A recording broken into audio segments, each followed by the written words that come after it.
नमस्कार, प्रणाम। हम अपना भोजपुरिया और आपका स्वागत है हमारे चैनल बी फोर भोजपुरी पे। आज बहुत ही खूब सुंदर और बहुत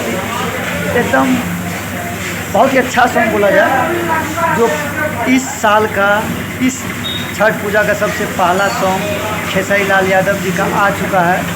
जिस सॉन्ग का नाम है मुट्ठी भर मोर धोती भीजे। पहला सॉन्ग है, जिस सॉन्ग का राइटर है अखिलेश कश्यप जी और म्यूजिक रवि जी बनाए हैं। तो बहुत ही सुंदर हैं।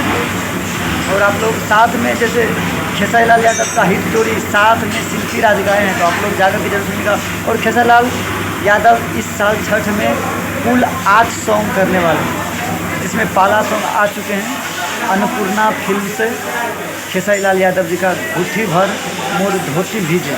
तो आप लोग जाकर के देख सकते हैं, बहुत ही अच्छा। और इसमें जो एक्ट्रेस हैं फीमेल, वो चांदनी सिंह जी हैं।